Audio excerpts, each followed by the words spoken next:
Hi, 12th CBSE Mathematics, Chapter 1, Relations and Functions, Exercise 1.1, question number 13 and 14 number பார்க்க போறோம்.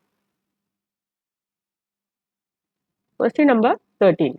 Show that the relation R defined in the set A of all polygons as R equal to P1, P2. In the relation P1 and P2 have same number of sides is an equivalence relation. What is the set of all elements in A related to the right angle triangle? T with the sides 3, 4 and 5. Okay. So polygon. Polygon na என்னது? தெரிஞ்சுக்கோ more than 2 sides.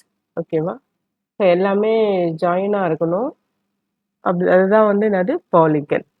So example என்னது triangle, quadrilateral, square, rectangle எல்லாமே ஓகேவா மோர் தென் 2 sides அப்படி இருந்துச்சுன்னா அது joint ஷேப்பாக இருக்கணும். அப்படி இருந்ததுன்னா அதுதான் என்னது பாலிகன். ஓகேவா? இப்போ இங்கே என்ன கேட்டிருக்காங்க, P1 and P2 have same number of sides. ஓகேவா? அதுதான் ஈக்குவலன்ஸ் ரிலேஷன் நம்ம ப்ரூவ் பண்ணணும். ஸோ ஈக்குவலன்ஸ் ரிலேஷன்னா உங்களுக்கு என்னென்ன கண்டிஷன் ப்ரூவ் பண்ணணும்னு தெரியும். Reflexive, symmetric, transitive. இது மூணுத்தையும் சாட்டிஸ்ஃபை பண்ணுச்சுன்னா அது என்னது ஈக்குவலன்ஸ் ரிலேஷன். ஓகேவா? ஸோ ரிஃப்ளெக்சிவ்னா உங்களுக்கு கண்டிஷன் என்னன்னு தெரியும். ஓகேவா? உங்களுக்கு ஒரு சம்மே உங்களுக்கு தெரியலனாலும் நீங்கள் என்ன பண்ணுங்க, அந்த ரிஃப்ளெக்சிவ்னா அதோட கண்டிஷன் எடுத்து எழுதுங்க. சிமெட்ரிக்னா அதோட கண்டிஷன் எழுதுங்க. டிரான்சிட்டிவ்னா அதோட கண்டிஷன் எழுதுங்க. ஓகேவா? உங்களுக்கு தெரியலனா கூட நீங்கள் இதை எழுதினாவும் உங்களுக்கு ஒன்றே ஆகும், மார்க் வரும். ஸோ அதனால அந்த கண்டிஷன்ஸ் ஞாபகம் வச்சுட்டு அழகாக எழுதிடுங்க. இப்போ இந்த சம்மில் எப்படி சால்வ் பண்ணுறதுன்னு பார்க்கலாம். First, R equal to P1, P2. P1 and P2 have same number of sides. ஓகேவா? R is reflexive. ஏன்னா நம்ம என்ன பண்ணுவோம், மிரர் இமேஜ் அதை அது கூடயே நம்ம கம்பேர் பண்ணுவோம். P1 ஏதோ ஒரு நீங்கள் ட்ரையாங்கிள் எடுத்துக்கிட்டிங்கன்னா அது கூட அதை கம்பேர் பண்ணும்போது அது வேற ஷேப்பாக மாறும், மாறாது. அதே 3 சைஸ் தான் இருக்கும். ஒரு P1 ஒரு ஸ்கொயராக எடுத்துக்கிட்டிங்கன்னா P1ஓட கம்பேர் பண்ணும்போது என்ன இருக்கும், அதே தான் இருக்கும். ஓகேவா? அப்போ நீங்கள் கண்டிஷன் எழுதினாவே போதும் இல்லையா? So P1, P2 R have same number of sides தான் இருக்கும்னு சொல்கிறாங்க. R is reflexive. ஏன்னா P1 belongs to R as the same polygon has same number of sides with itself. ஓகேவா? அடுத்து நம்ம என்ன ப்ரூவ் பண்ணணும், சிமெட்ரிக். ஸோ சிமெட்ரிக்னா கண்டிஷன் என்ன, A, Bனா B, A. இங்கே அதுக்கு பதிலாக என்ன கொடுத்துருக்காங்க, P1, P2 belongs to R. P1 and P2 have same number of sides. P2 and P1 also have the same number of sides. அப்போ P2, P1 belongs to R. அவ்வளோதான். R is symmetric. அப்புறம் நம்ம prove பண்ண வேண்டியது transitive. So டிரான்சிட்டிவ்னா three இது compare பண்ணோம். P1, P2, P3 belongs to R னா நம்ம ப்ரூவ் பண்ண வேண்டியது P1, P3 belongs to R. If P1 and P2 have same number of sides, also P2 and P3 have same number of sides னா P1 and P3யும் என்ன இருக்கும், same number of sides தான் இருக்கும். So அப்போ P1, P3 belongs to R. So R is transitive. 3 கண்டிஷனும் satisfy பண்ணிச்சுன்னா அது என்னது, ஈக்குவலன்ஸ் ரிலேஷன். ஓகேவா? நல்லா புரிஞ்சுதா? இப்போ அடுத்தது நம்ம என்ன பார்க்கணும், what is the set of all elements in A related to the right angle triangle T with the sides 3, 4 and 5. எந்த ட்ரையாங்கிளாக இருந்ததுன்னா அது பாலிகனாக இருந்தால் போதும். அதை எந்த ட்ரையாங்கிளோட கம்பேர் பண்ணாலும் அது இந்த கண்டிஷனை சாட்டிஸ்ஃபை பண்ணும். ஓகேவா? ட்ரையாங்கிள்னா எத்தனை சைஸ் இருக்கும், 3 சைஸ் தான் இருக்கும். ஸோ அதை எது கூட நீங்கள் கம்பேர் பண்ணலாம், எல்லா ட்ரையாங்கிளோடையும் நீங்கள் ஈக்குவலேட்டல் ட்ரையாங்கிள், ஐசோஸ்லஸ் ட்ரையாங்கிள் அது கூட நீங்கள் தாராளமாக அதை கம்பேர் பண்ணலாம். The elements in A related to the right angle triangle with sides என்ன சென்டிமீட்டர்ல இருந்தாலும் அதை பற்றி நமக்கு கவலை இல்லை. அது பாலிகனா இல்லையான்றது மட்டும்தான் இப்போ பிரச்சனை. 3, 4 and 5 are those polygons which have 3 sides. ஓகேவா? Since T is a polygon with 3 sides. Right angle triangle அதுக்கு எத்தனை சைடு இருக்கும், 3 சைடு தான் இருக்கும். And set of all elements in A related to triangle T is the set of all triangles. அதுக்கு ரிலேட்டடாக இந்த கண்டிஷனை சாட்டிஸ்ஃபை பண்ணுறது என்ன வரும்னா மீதி இருக்கிற எல்லா ட்ரையாங்கிளுமே அதை சாட்டிஸ்ஃபை பண்ணும். ஓகேவா? So next question பார்க்கலாம். Question number 14. Let L be the set of all lines in xy plane and R be the relation in L is defined as R equal to L1, L2.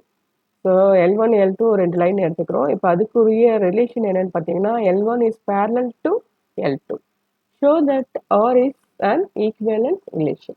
So அதில் ஒரு subdivision என்னது? Find the set of all lines related to the line y equal to 2x plus 4. ஓகேவா? So equivalence ரிலேஷன்னா என்ன prove பண்ணணும்? Reflexive, symmetric and transitive. First L1, L2, L1 is parallel to L2, அதுதான் relation.